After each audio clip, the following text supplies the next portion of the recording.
The electronics industry knows how to do new products. The car industry knows how to do new products. But building materials, a new product is a new color. It's not as bold of a new product as I think the customers are looking for.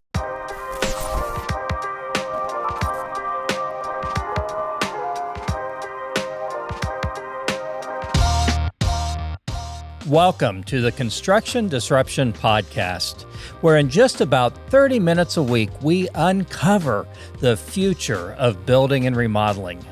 I invite you to join us as we explore the industry that constantly evolves with new products, new practices, and new technologies. From builders to remodelers to executives, as well as just a few of those with outside perspectives, each episode of Construction Disruption meets with forward thinkers who are going to share their unique and special insights. Construction Disruption is created and sponsored by Isaiah Industries, a manufacturer of unique metal roofing systems and other building materials. I'm Todd Miller, president of Isaiah Industries, and today our co-host is our sales manager, Seth Heckerman. Our producer today is Ryan Bell, another important Isaiah team member. Seth, tell me, how's your day going today? Going well, Todd. Thank you. Good. Glad to hear it. We actually share an office, so if his day is going well, my day is going well. So that's a good thing to hear, and vice versa, Unfortunately. Probably more often vice versa, huh? Seth and I kind of demonstrate two kind of opposite ends of the spectrum in the construction industry. Even though he's still a young guy, Seth has been around the industry for about 12 years. I, on the other hand, am pushing almost 40 years at this point. And so over the years, I've seen a lot of change in the industry. Seth has seen a fair amount in his 12 years as well. And I really kind of think that our industry is about to embark on some of the greatest level of change and some of the fastest change that we've ever seen. So nothing excites me more than having guys like Seth or Ryan, these younger guys, to help create and lead a $1.3 trillion construction industry that we're pleased to be a part of today. So that's exciting for me. Seth, I hope that part of what you enjoy is learning from a few of us old guys out here, but I'm curious, what do you see as one of the biggest motivators for change and development in the construction industry right now? Absolutely. 12 years is not very long. It's still plenty to learn yet. And the best part of our projects here and what we're doing on a daily basis is that collaboration and seeing how we can grow and evolve together. For me, I think the skilled labor shortage right now is driving so much of the development, new technology, whatever advancements are being pursued. That's not profound. I think anyone else in the industry is probably going to agree. Where we're seeing it is in our business, our contractors are largely wanting to install products that install as quickly with as little expertise as possible. Just knowing that those skilled craftsmen are so hard to come by. And we're seeing the manufacturers who are growing the greatest right now are those that are offering products that can be installed pretty quickly and by just about anybody. So understanding that and understanding what contractors are valuing in their product offering has definitely influenced what we're doing.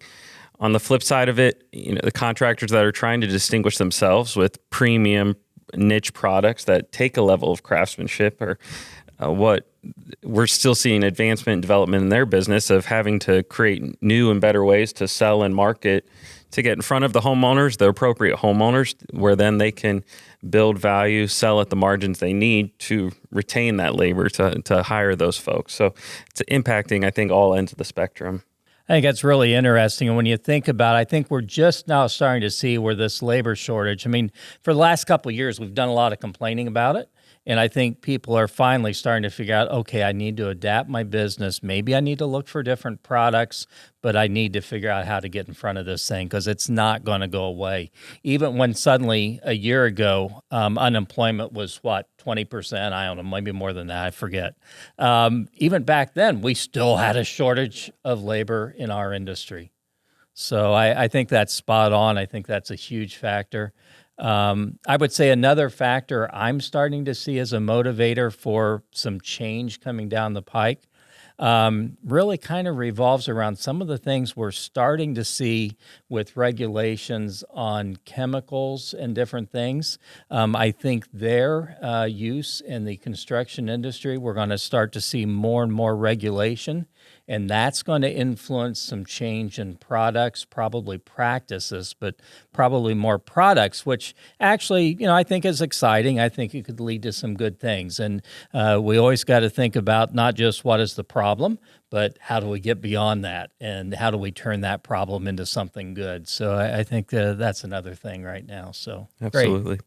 Good answer. So our guest today here on Construction Disruption is none other than Mark Mitchell. I have to say, I first learned of Mark several years ago when suddenly, out of the complete blue, he sent me a copy of his book, which is known by its bright blue cover, for the way. His book, which is titled Building Materials Channel Marketing. I got to be honest, Mark, when I got your book, I kind of set it aside for a while. I certainly recognize that you had a very impressive pedigree in the building materials industry. But then again, I thought, I've been at this a while too, so I had to think, what's this guy got to teach me? But it really changed for me then a couple years ago when I attended one of your conferences out in Colorado. And it's a conference that you put on is specifically for building materials producers. And what I learned was, even though you and I both had quite a bit of experience, quite a bit of industry knowledge, your forward thinking, your ability to see into the future, your ability to think ahead of everyone else was really spectacular. So I've learned that you are someone who's always pushing and encouraging others toward better products, practices, and technologies. So I'm really excited to have you as a guest today, and I know that you're going to share some ideas and thoughts that are going to encourage us all to lean into a future, lean into a better future for the building and remodeling industry. So if you would, Mark, could you kind of kick us off? Spend a couple minutes telling us, kind of reviewing your career and giving us a glimpse of what it is you do today. Okay. I'm excited to be part of this, and this is going to be a great series for you, Todd, in your business. You have a lot to say, and I think this is the industry. My whole thing started really when I started Whizard Strategy, was about how the industry had no sources of education. And that's really what it's been about. So I'm so glad to see that you're expanding that. So I grew up in a little town of Findlay, Ohio, and my father was, I'll call him the Don Draper of, if you remember the TV show Mad Men, my father was the Don Draper of Findlay, Ohio. So he had the cufflinks and the suit and the martinis and the cigarettes and all of that stuff. So I grew up around that. And so my father was the advertising manager of Cooper Tire and Rubber Company. And from him, I learned how do you take a smaller brand with a smaller budget, and how do you outsmart the bigger guy? And my personality is, my Myers-Briggs is, I'm an INTP. So I love to solve problems. I just love, if I'm bored, if I don't have a problem, if I work for a corporation, it'd be a problem because I would go create problems to solve. And so that would never work out. And I just watched how, my father would, I'll say, outsmart a Goodyear or Firestone, as a smaller company. And so then my father started an advertising agency on our dining room table, and he offered me a summer job one summer when I was in college, and I went to work for him, and I just loved it. And it was great because I had to be the artist, and I'm a terrible artist, and I had to be the writer, and I'm an okay writer.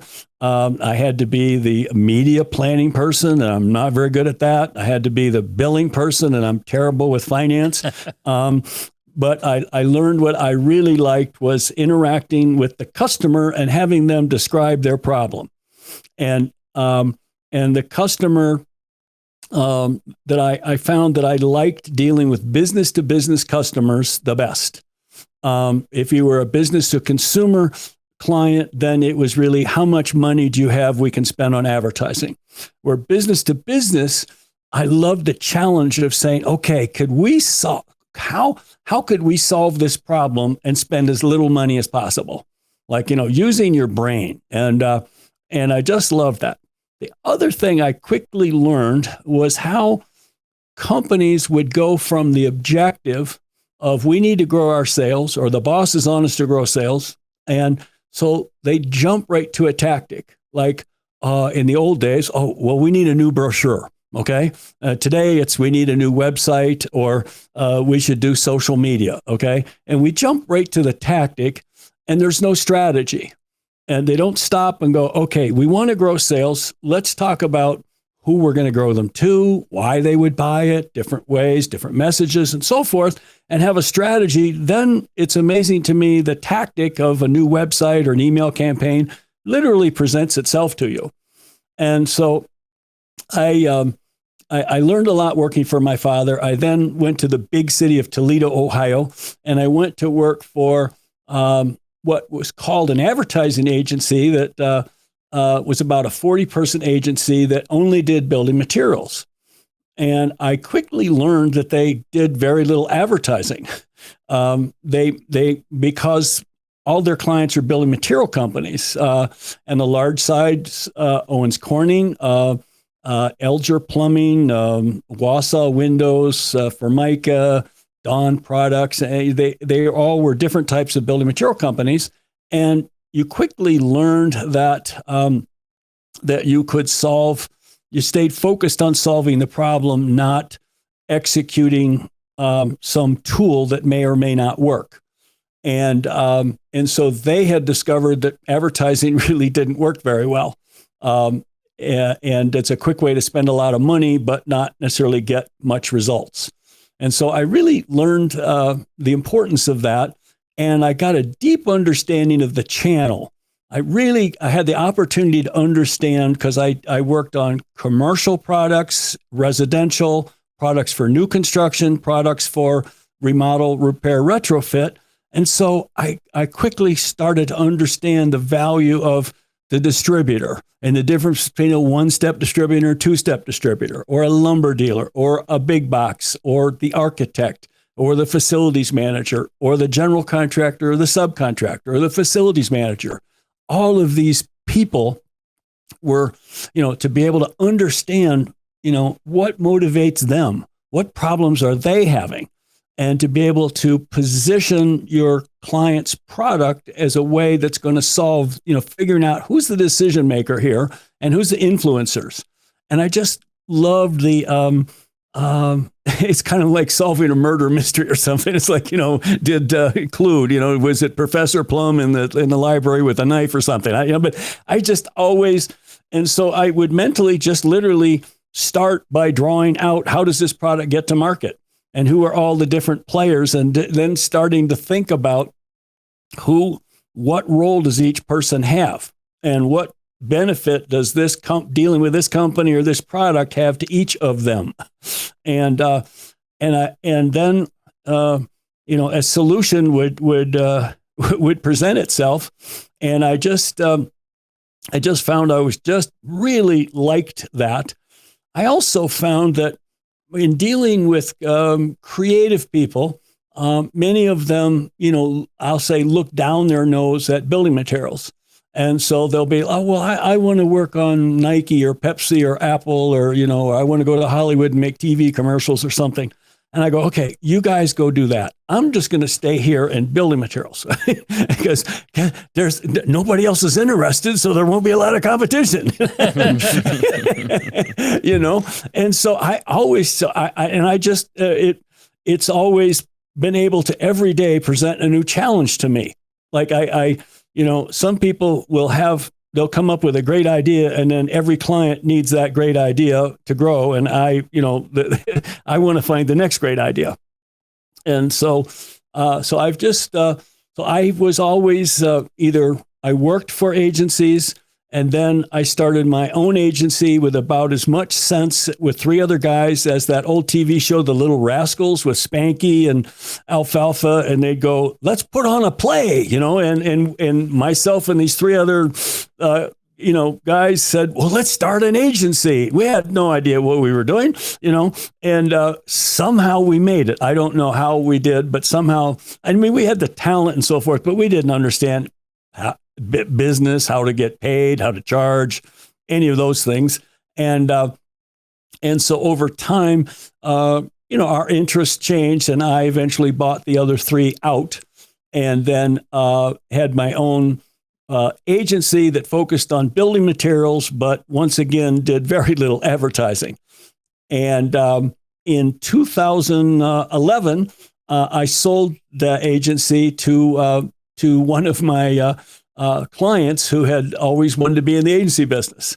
And because I found that at that point, well, one, I was tired of managing 30 egos and of creative people. And also, I was finding when I'd start working with a building material company and really doing the research on what's going on, that half the time, what they didn't need was a new website. What they didn't need was more marketing or better marketing. Not that it couldn't help them, but they had some other inherent problem that was outside of I've got an agency, I've got people I have to keep busy, so they probably need a new website, and I didn't want to be tied down by that. So I sold the agency to become a consultant, and I had really, that's one of those things when we get in our 50s, we all say, well, I'm going to become a consultant. And we have no idea what that really means. I certainly didn't. And it's a whole nother world to learn. It took me a while to learn. But two mentors really helped me. One person said, okay, Mark, I want you to start a blog, and I want you to write 30 blog posts in 30 days. And I thought, okay, have you met my high school English teacher? Have you seen, that I just like, but I thought, okay, everything that this guy has taught me in the past has paid off. It's worked. So I'm going to do what he says, and somehow I'm going to do it. And I'm not going to worry about, I don't have confidence in my writing skills. I'm not going to worry about that I don't have confidence that I have anything to say. I'm just going to get going. And I thought, well, what do I know? Well, let's say I have a point of view on how to sell a home builder. I'm just gonna, if I were trying to coach somebody or say, what have I learned over the years about how to sell a home builder? I'm going to write that. And and the first day was terrible. It probably took me 8 hours to write that. And then, and then by the end of the month, I can write, a 600 to 1200 word blog post in, 90 minutes. And I found that I enjoyed doing it. And so it taught me, and I also had to get over a fear of being wrong. Like, I wanted to be safe and write things that everybody would agree with. And so one of my other mentors said, Mark, if somebody doesn't disagree with you or you don't upset somebody, you're not trying hard enough. You failed, right? And so that was kind of okay. And so I started off doing that, and it was like I found I liked doing it. I also discovered at that time that if you want to know we have sales training for people, we have product training for people, but we don't have customer training. And so if you want to know how to sell an architect, you can join the AIA, great organization for architects, but you won't find anywhere how to sell architects. The same with the NAHB or the Roofing Association. None of these associations, they're great for their members, okay? But they aren't there to help the manufacturer. And so I said, okay, I'm going to be that guy, just simply because nobody else is. And so I started. And so another mentor said, Mark, you need to write a book. And I said, okay. It was hard, like my English teacher again, that Mark Mitchell writing a book is not going to happen. But after 6 months of writing, I realized I have half of a book written here. What the heck? And I thought, okay, what are the missing chapters? And so I then took the next 6 months writing one blog post a week at that point, and I wrote the rest of the book, and then published it. And so so I published, building material sales and marketing, and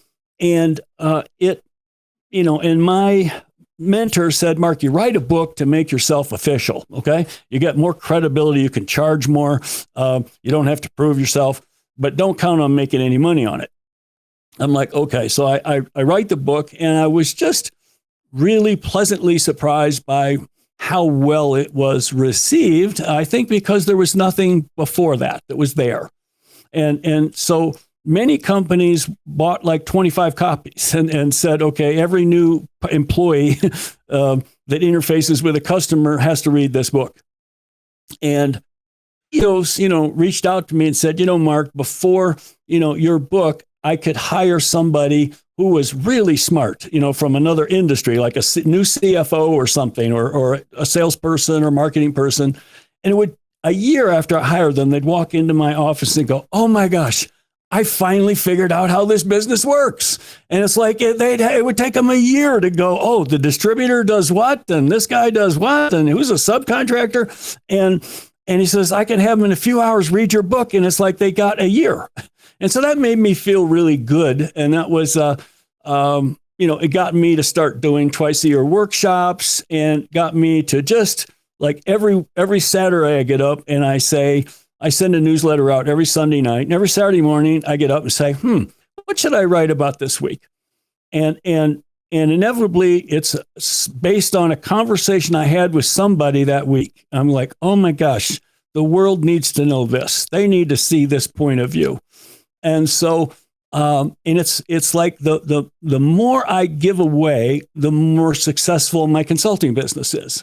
Where some people try to go, oh, well, that's the secret sauce. You'll have to pay me for that. And I'm like, no, just keep putting it out there. And so I've just really enjoyed it because, I love to learn. I'm very curious. And the minute I'm sure of something, like this is the only way to do something, a little alarm goes off in my mind. It says, wait a minute, Mark, maybe there's another way. Maybe you need to rethink that. So that was more than 2 minutes. I'm sorry, but so that's what I do. Excellent. So I have to ask you though, how did you come to be called the Whizard of building materials and sales? And I keep wanting to knock the H out of it and just make it Whizard instead of Wizard, but I'd love to hear about that. Well, early in my career, there's just something about, so I'm this INTP personality, which means I love to solve problems. I'm very curious. And I also have ADD, which I think is a gift. And so I, on one hand, it can be frustrating when you see 100 things at once and you're trying to focus. But on the other hand, I see clients early on, some of my clients would say, Mark, you're like magic. You connect dots that I haven't even seen yet. You're like, I'm walking down the street in New York City and I notice something and I go, oh, that is going to affect the way something's insulated. Okay. Or I read an article in the New York Times, or I saw something somewhere. And so I just have this natural curiosity that I always, I don't want to ever look at something and say, this is the solution to that. I always want to start from scratch and find, is there a better way? And so that where some people would say, when you've got a tough problem, go to Mark, because he's going to give you some original thinking. He's going to give it to you very quickly. And it's like magic. And so I was thinking about, okay, what should I call my consulting business? And so one of the creative people I worked with said, oh, the Whizard, and I go, great. Can we go get that website? No, that's somebody already has that. Okay. What if we misspell it? Oh, you can get that one. So that's how we ended up adding the H. That's awesome. Good stuff. Well, I want to dig into a little bit more meatier questions. And I guess, one of the things I think about is, you and I have both seen a lot of change in our industry over the years. When you think about those folks who are going to lead our industry into the future, what do you think has to be their mindset in order to be the pioneers, the leaders, the ones who bring us into the next frontier, if you will? Well, our industry has, as you know, been extremely slow to change, extremely slow Yes. to accept new ideas, new products, new practices, new ways of installing or buying or training or anything. We've been, I just remember when I first started back in the 1970s, and here's this company, DuPont, trying to get people to wrap their houses in paper. And, and how builders are like, what? And how hard how much time it took and money and investment for them to get it to become a generally accepted practice and a code requirement to have a house wrap. And then, along to me comes James Hardy with a product like fiber cement, which at first certainly the vinyl industry all laughed at it and said, "Oh, that's terrible." And all they saw were the weaknesses of fiber cement and didn't think it would ever amount to anything. And then, it's like 4 years later, they wake up and go, "Uh-oh, what's happening to the market share of vinyl siding?" And then I see how Huber comes along and says, "Why don't we take a sheathing and glue the house wrap to it, and we'll call it a zip system?" And it amazed me how I see this at the home builder show, and literally the next month, it's like all I see is green everywhere I look at things under construction. And so the rate of adoption is coming, faster and faster. And then, one of the things, if I were the leader, there's this problem also within the companies. So a company has a factory that makes a certain type of product. We could say like fiberglass insulation or asphalt shingles. So they've got factories that are set up to do this. And the way that they see to be successful is to maximize the output of those factories. It's not to reinvent. It's not to come up with a new, better idea that might cannibalize some of those sales.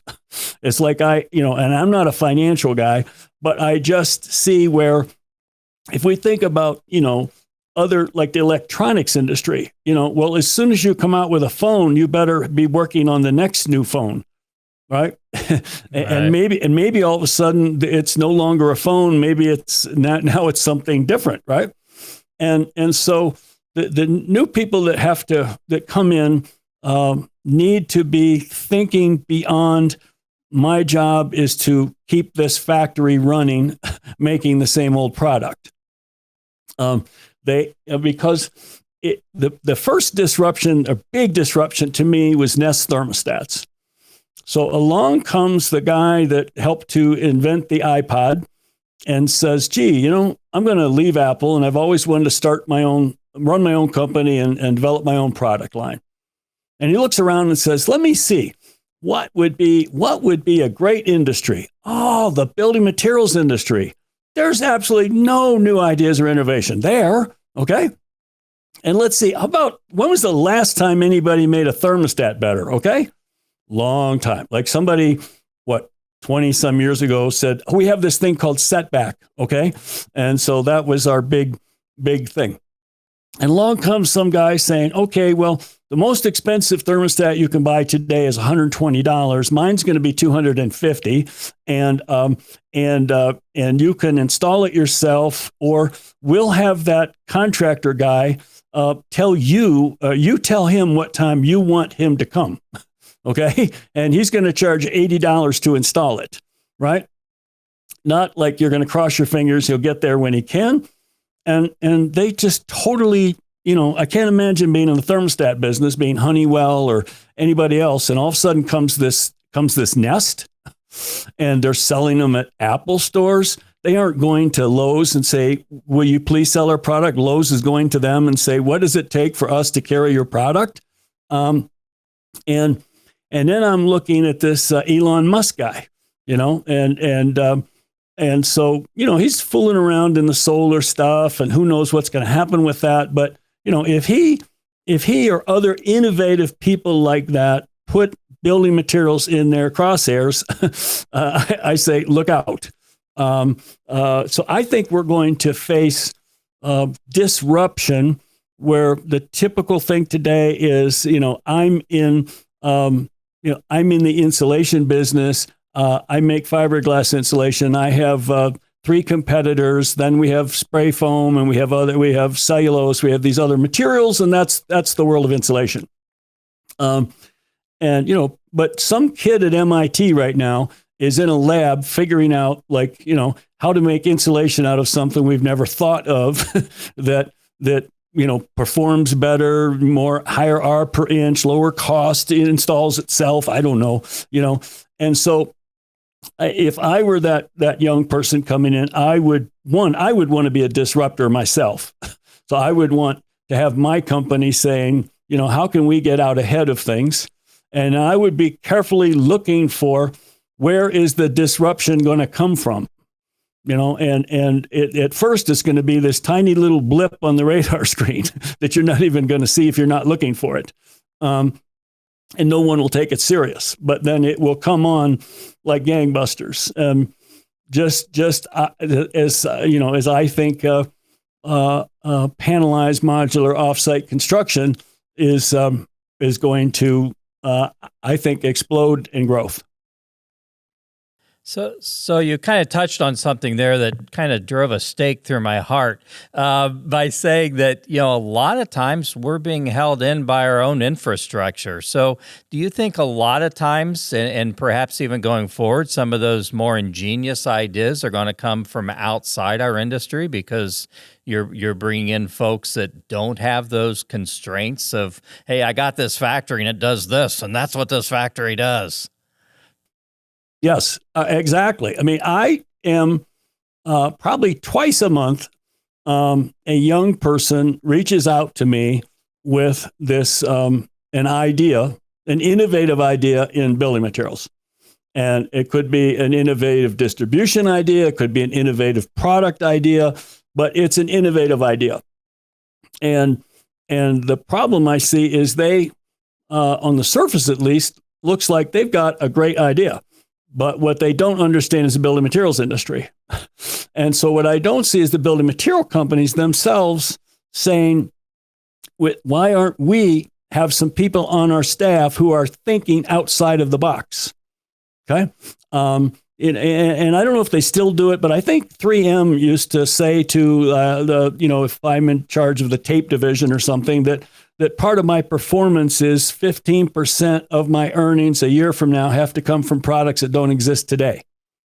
So I'm forced to have part of my budget be people figuring out new uses for tape or new kinds of tape, or maybe redefining tape and calling a tape a fastener. I don't know. And so you just look at how every time I turn around, there's some new product from 3M. My wife loves to hang pictures up, and I hate holes in the wall. And so I discovered these little hanger things they have, and I was at the hardware store the other day, and the woman says, "Oh, we sell those so fast, and we make so much money on those, and so does 3M." And it's like, and I'm happy. I'm not, I'm happy with the product. And so I think, that, the other thing that I see happen is, in the past, I've seen companies come up with a new idea. And so they come up with a new product, but it is going to cannibalize the sales of the current product. And so they will literally, they'll put a team in charge of the new product. And most new products fail. So that to me is like sending somebody to Las Vegas with a bunch of money. Now, I would want to send my best poker player to Las Vegas. I wouldn't want to send, this young upcoming person with promise and say, you're in charge of this new thing, right? I would want to take my best people and say, okay, we got the everyday products. We got that handled. We need your skills to make this a success. And so often I see companies will they'll come up with a truly innovative idea, but they're not good at launching new products. And so they don't know how to do it. So if success doesn't come easy or come quickly, or come the way they think it's going to, they quickly give up on it and move away. And they need to stick it out. They need to think it. They usually don't also do their research. They make a product because they can make it. And because they can make it, everybody must want this. And they make a big assumptions. They don't go out to the customer and say, what are your problems? What are your problems with roofing? Okay. What are your pain points? Just forget what roofing is today, but what are your pain points about roofing? Who says roofing has to be what we define it as today? And where would that lead your thinking? If you were just totally thinking outside of the box. And, so I see that as a challenge that companies have. Interesting. Yeah, really interesting. And a good reminder, it's the perceived catch-22 of existing infrastructure versus new, but it's not really a catch-22 when the existing is going to end someday if you don't have any new coming along. So it's not truly all or nothing. So we got to figure that out. Mark, I'm curious, when you're working with those companies who are launching those products, you said they may have the good idea, but don't have, launch them well. I think that research is really interesting, especially when we talked about skilled labor shortage earlier. We're talking about that a lot around here, of trying to keep that in mind with our business and new products of what does that installer want? What does that installer need? What are other best practices or typical advice you're giving a building products manufacturer taking a new product to market? Well, the first one is to really understand your customer's pain point, your customer's business, and what challenges they're facing today. Because you may come up with a better idea, but the customer will even say, this is a better idea. But they look and say, why don't you come back in 6 months? No one's asking for this. My boss isn't saying find a better widget, whatever. And so that's in their mind, maybe number 36 on their list. But, if you know what their top 3 to 5 challenges are, then all of a sudden, okay, how would our product help one of those needs? Okay. Well, now you just moved up the ladder. Okay. The other is that companies they kind of go all in, where even a Procter and Gamble and other companies, Coca-Cola, Nabisco, whatever, in consumer packaged goods, companies that know how to do new products, they fail, but they also will test. So they'll come up with this idea and they'll sell it in Columbus, Ohio, and they'll see how does it perform. Do people like it? Will grocers put it on the shelf? Will people use it? And what price can we charge, and so forth? Is the name stupid, or the package, or whatever? And they kind of figure that out. Then they go right. Where the building material companies are like, okay, build the plant. This is a winner. We're going. And it's like, no. Slow down just a little bit, right? And they because they're not used to doing it. They don't know how to do new products, where the electronics industry knows how to do new products. The car industry knows how to do new products. But building materials, a new product is a new color, it's not as bold of a new product as I think the customers are looking for. Sure. Can you think of any examples of established building products manufacturers who are doing this well? Anyone being the 3M of the industry? No. So, there's a spot to fill then. No. There definitely there's a spot to fill in every category of building products, whether it's windows, whether it's siding, insulation, concrete walls, whatever doors, every single flooring. There's a space for innovation.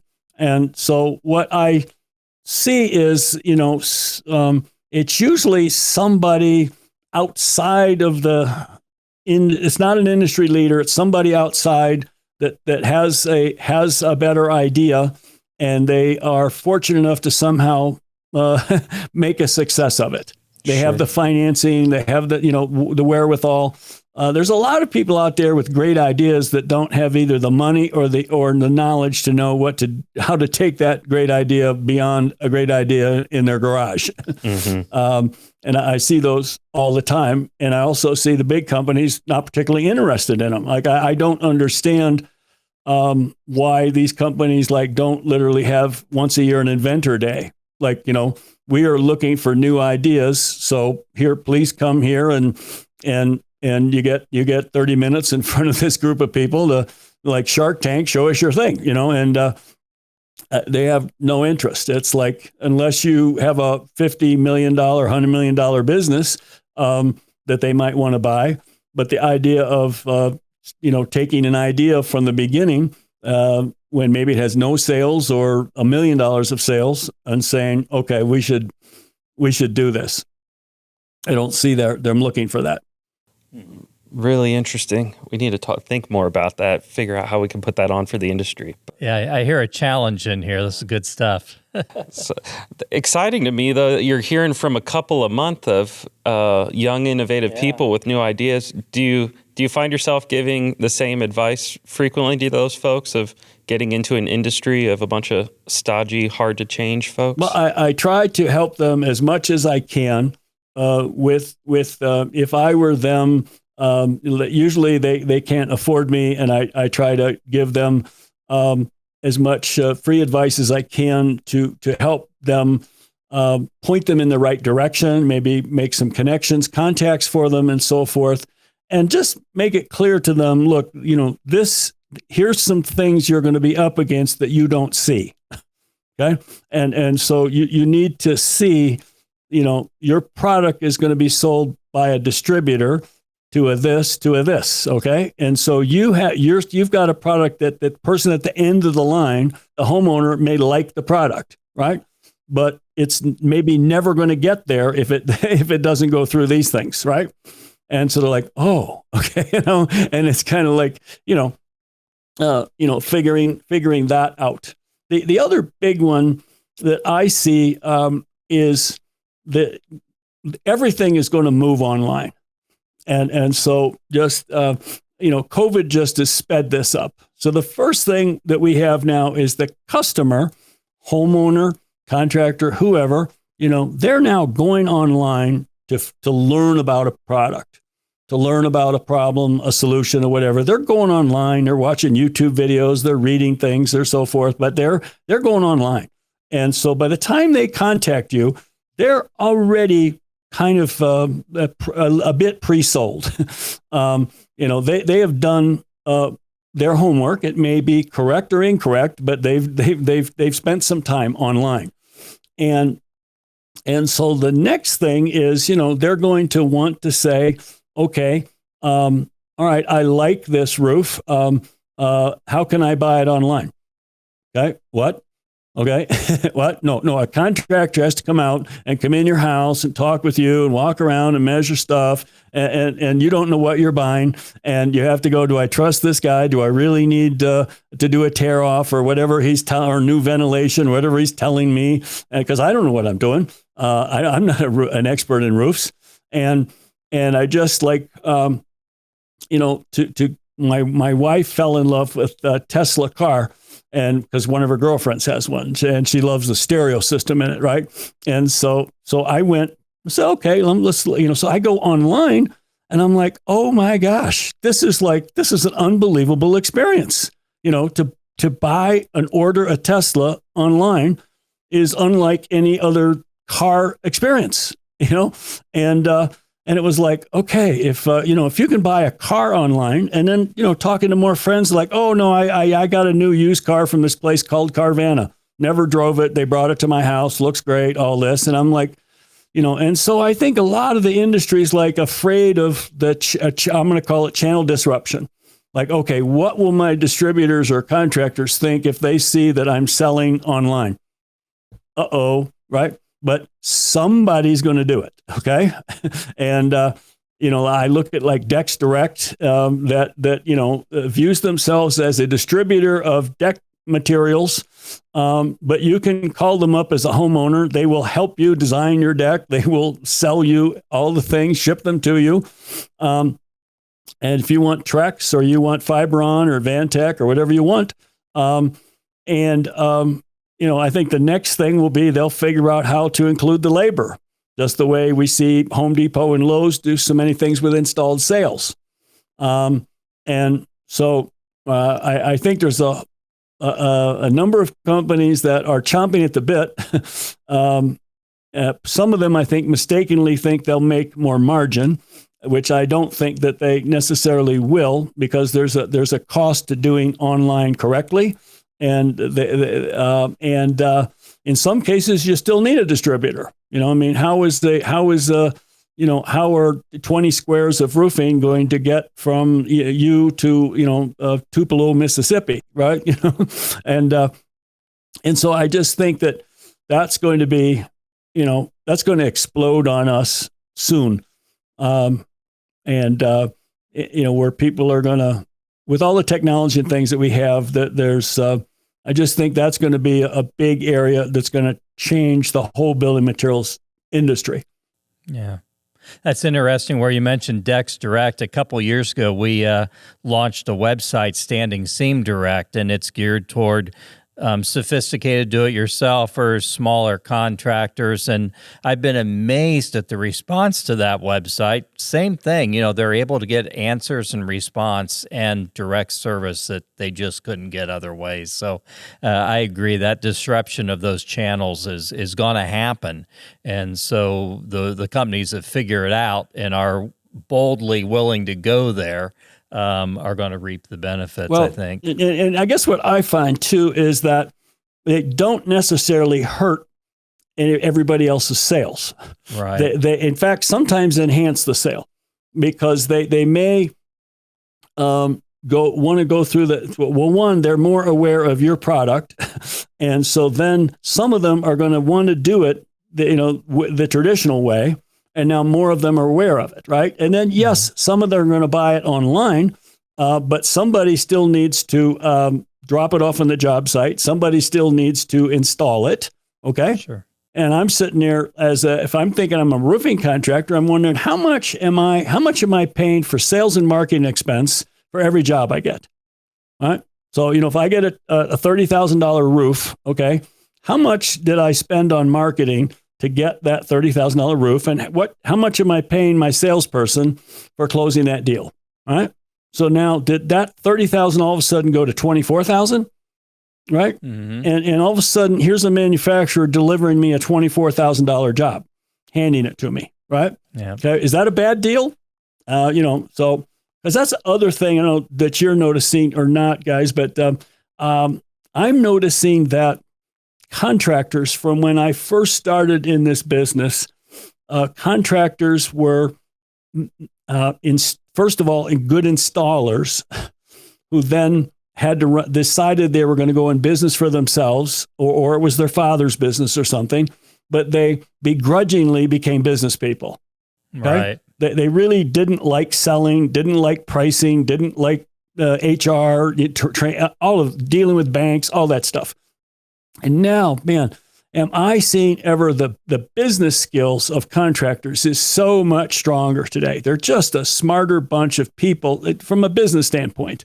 And they make wiser decisions, and they're able to, not just say, okay, where can I buy this the cheapest? They're able to say, okay, what are the benefits of dealing with this company that maybe cost a little more? Oh, okay, fewer callbacks. Oh, easier to sell. Oh, everything arrives on time. Oh, let me see. When I put all that together, this is, I'm wasting less time making better use of my limited manpower. So I think that's another exciting change that's happening in our industry. Good stuff. So I'm thinking back when I came out and saw you at your conference almost 3 years ago, I think, out in Boulder. Yes. Was the first time from you, it was the first time I'd ever heard of a company called Katera. Yes. And, I went back, said, I got to learn about them. I got to discover that. I started connecting with a lot of people at Katerra, trying to figure out what they're doing. I never had the benefit of actually visiting them like I know you did. Yes. But I'm just curious, because recently there was a sad news of the demise of their company, but you alluded to it earlier. So despite that, you still think the future for modular panelized type construction is big. Is that correct? Huge. Yeah. Huge. And yes. And a lot of that was things that you saw them doing that you said, gosh, there's a future here. Well, I think that they, unfortunately, I don't know, maybe had too much money at their disposal. Mm. I mean, I've seen this with some other companies that tried to get into building materials. Primarily, we'll say distribution, or some companies that say wanted to be the Amazon of building materials, and with lots of money and fell on their face. And so I think that, what impressed me when I went to Katerra was the mindset about, bring me your plans, Mr. Builder, and we will, build as much of the house basically as you want us to do. And we will do it at a higher quality.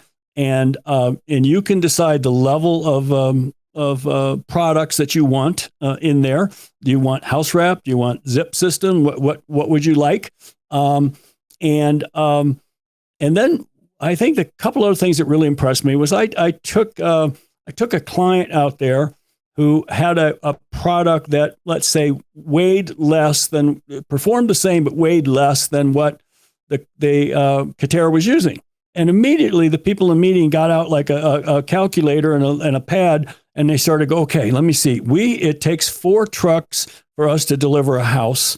Now, if we could, and the reason is because of the weight. And so if we could reduce the weight by this much, would that enable us to get it into 3 trucks instead of 4? I mean, so just the mindset of how they were thinking impressed me. And then I'm walking through one of their departments, and here was a corner section of an insulated concrete form wall. And I'm sitting there going, what would you ever do with ICF in a factory built, right? Right. And I had no clue, but I'm going, they don't have any rules about you can't look at that. They look at everything. And then I was also impressed when I went to the builder show and saw how they started to get into the product category. And they would look and say there needs to be a better widget. Right. And we can't get the current manufacturers to make a better widget. We already asked them. They're not interested. So we're going to go do that. And so those kind of things really said, wow. Now, they then, to me, I don't think they knew what they were. Are we in the product business? Are we in the apartment business? Are we in the mass timber business? Are we in buildings in Saudi Arabia and India business? And on the other side, I look at like Jerry McCoffey at Entekra. And so here's this crazy Irishman who has experience in Europe in building panelized homes, and they have more experience in Europe than we do. And he comes over here several years ago, and he opens a plant in outside of Oakland, California. And he's like the Pied Piper of offsite construction. I remember the first time I heard about him, my sister's a VP of marketing for Wayne Homes in Northeast Ohio. And she called me one day and says, this is like 5 years ago, said, Mark, I went to the NHB luncheon today, and there was this speaker from Ireland, and he insulted us for 1 hour by what crappy homes we build, how we charge too much and they take too long to build, right? And it's like, I've never paid to be insulted. She said, you'd really like this guy, Mark. So I immediately reached out to him. And, and so here is Jerry. He's building, I'll call it the shell of the house for the home builder. He just does wood. He just does wood shells, wood framing, wood sheathing. And he builds it to your spec at a higher quality in his factory, then a flatbed takes it to the job site, and in a few hours that home is erected. And where the builder might take 2 weeks to do that with framers that he can't find. And so I just watch how successful he is, as one example, where he's sticking to his area of expertise. He's not trying to be all things of all people. And then it's like every city I go to, here in Denver, I think we have at least 2 companies that are doing exterior panels for commercial buildings. So we'll say up to 4 stories that they're steel framed, steel studs, and then they'll put the sheathing and the exterior finish on it, the openings for the windows, doors, everything is there, and then they just show up on a flatbed and like putting Legos together. Here's the exterior of the building, and they are sold out. They can't keep up. They're trying to look, how can we add more capacity? And so I'm just seeing, this all around little pockets of here and there and so forth. And I haven't seen anybody big get into it. But it goes back to, Todd, I think that for years we've just said, oh, construction is inefficient and wasteful, and that's just the way it is. That's just too bad. That's just the way it is. And I think what Katerra did was show that you can save, 30% on the time. You can get a building built, let's say 30% faster, maybe faster than that. And it can be of higher quality. And now the owner, the money people are saying, okay, how much does it cost me for every extra day that building's not done? And so then they start asking themselves that. And they say, oh, gee, with this construction, like I think I read where a home builder, it cost them $500 a day. And so now they're looking, saying, oh, so if I used you, I could get in 30 days faster. I can get the home built 30 days faster. Okay, so 30 times 500, gee, that's $15,000. And your product's only $5,000 more than what I normally would use. Oh, that's a deal. And wow. And so in the other one I love, I think it's Jerry McCoffey uses an example all the time, but it's kind of like, are you going to order a bunch of parts for a car, have them dropped off in your driveway, and have some mechanic show up and build your car in your driveway? I mean, that's like what we're doing, with housing. And so I think you're going to see the owners, the builders saying, I have too much to lose to take too much time. And also I can't find certain labor like framers. I can't find them. And so that's going to drive it. I think on the commercial side, the hotel developer that owns 12 hotels is going to build 3 new ones. He now is going to look at, okay, it used to take me 2 years to build this hotel. Okay. And you could build it in 18 months or 12 months. Okay. Wow. I need that. And then when he goes to his banker, and his banker's going to start asking, how are you going to build this? And the banker's going to start to become more knowledgeable and say, oh, you're going to site build this? Okay. Well, maybe then this is the interest rate for you. Oh, you're going to build it off site. Okay. Well, then this is the interest rate for you. There's too many forces that are going to just drive it this way. Very interesting. Well, this has been great. We've covered a lot of ground. We got to do this again sometime. Anytime. We are pretty much at the end of our time. I do want to ask you, is there anything that you would have, you're thinking, gosh, I wish I would have been able to share that you'd like to share here at the end before we close out? Just one thing that I notice is how we've become now virtual sellers. And it doesn't matter that we can travel again. It doesn't matter we can go make sales calls. Right. Now, smart salespeople are saying, what's the best use of my time? Okay, is it to get on a plane and fly across the country and meet with somebody for an hour and then fly back? Okay, and maybe it is, right? But they're also saying, could I do that without having to take that trip? So now I have maybe 3 productive days instead of 1 hour of one day out of the 3. And maybe I don't have, $1,500 worth of travel expenses.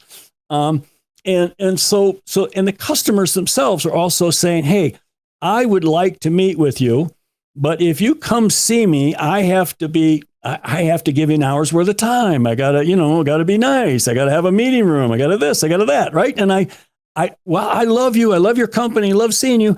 I really need 10 minutes of your time. Okay. I've got a project I want to talk to you about with this, and we can get this done in 10 minutes or 20 minutes. Okay. You don't have to come see me. And so how I continue to be amazed that I remember when I first started in this business, public relations was a really big deal. And I remember like the PR agency would give all these executive media training before a trade show. Like when you get interviewed by Pro Builder, here's how to handle yourself. And now these same salespeople, CEOs, everybody, they're now on camera. Like they literally have become like a local anchor person, but they don't know it. And so I see people who they're just like there's a bright light behind them and their face is all dark. I can't understand them because they have a terrible microphone. Their camera lens is smeared, and what's behind them maybe is dirty dishes in a kitchen. They got a football jersey on, and I'm like, what?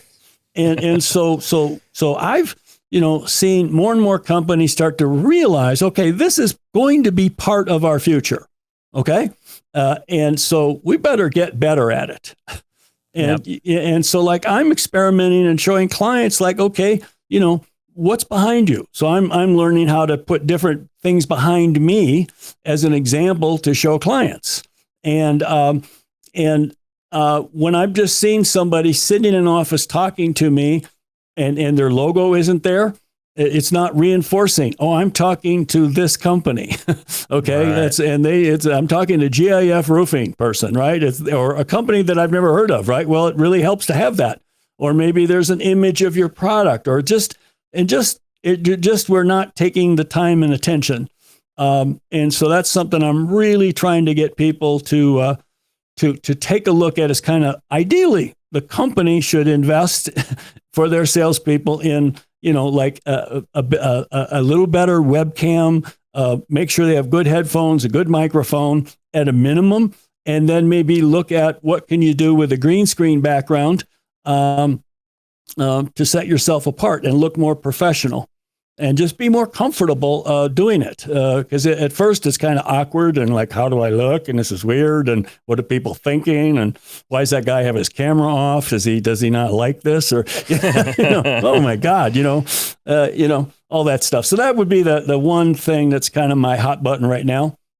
I love that. And whereas we as a manufacturer really are glad that we're finally able to get out and see people, I like the fact that we now have permission to do it other ways.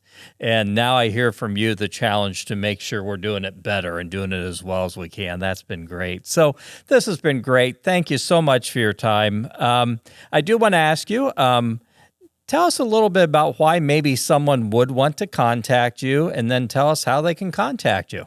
So, number one is on my, I have a newsletter I send out every Sunday night.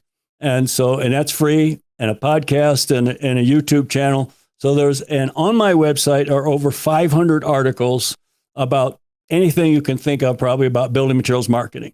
Amazing stuff. And all of those things are there for free. So you can go on my website and you got a question like how to sell home builders. I've probably written 8 articles on how to sell home builders. You probably find something of value there. And so that's that. Then the second one is companies come to me when they're stuck. They don't come to me when things are going well. They come to me when they're stuck, and they need some outside thinking from somebody with experience, because we all are so close to our own situations. It's hard to see the forest for the trees, and so I come in as an outside person and I see things and notice things that the company doesn't notice that are slowing down their sales, that are usually pretty obvious to me and usually can be corrected or fixed without having to make a major additional expenditure. And so I consult with companies. It's normally a 3 to 4 month engagement. My goal is to come in and identify the problem and fix the problem, and then go on to solve the next problem, so I don't get bored at that company. And then they come back to me the next time they could use some outside thinking. So I consult with companies, and I have no vested interest in trying to sell you a website or a video or something, because I don't care. I'm not going to do it. I will have an opinion about what you should do, but after I've really researched, interviewed your customers, spent time with your salespeople and your leaders. So I consult with companies, is my probably main business. I also speak at association or events or at sales meetings several times a year.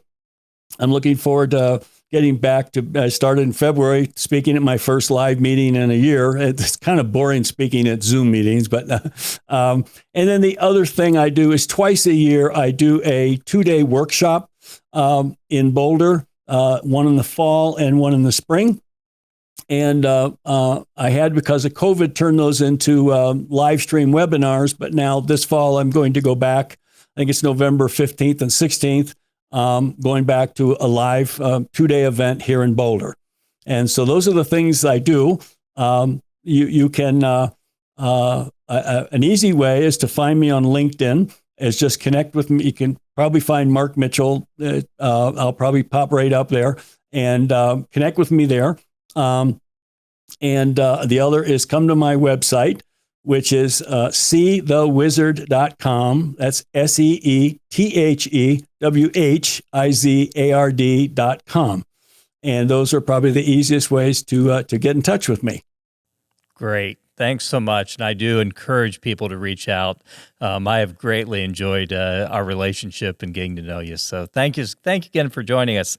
I want to thank everyone for tuning in to this episode of Construction Disruption with our special guest, Mark Mitchell. I encourage you, if you're watching us on Apple Podcasts, to put in a review in there. If you're watching us on YouTube, be sure to comment as well. I should say listening to us on Apple Podcasts. So, Mark, this has been great. You've given us some great optimism, some great insight, really some great challenges for those of us who want to be the pioneers and the leaders going forward of, again, a $1.3 trillion and growing industry. So please watch for future episodes of Construction Disruption. We have more great guests on tap in coming weeks. But until then, I encourage everybody, change the world for someone. Make them smile, bring them encouragement, give them hope. Some of the most powerful things that we can do to change the world start one individual at a time. So thanks again. God bless. Take care until the next time on Construction Disruption.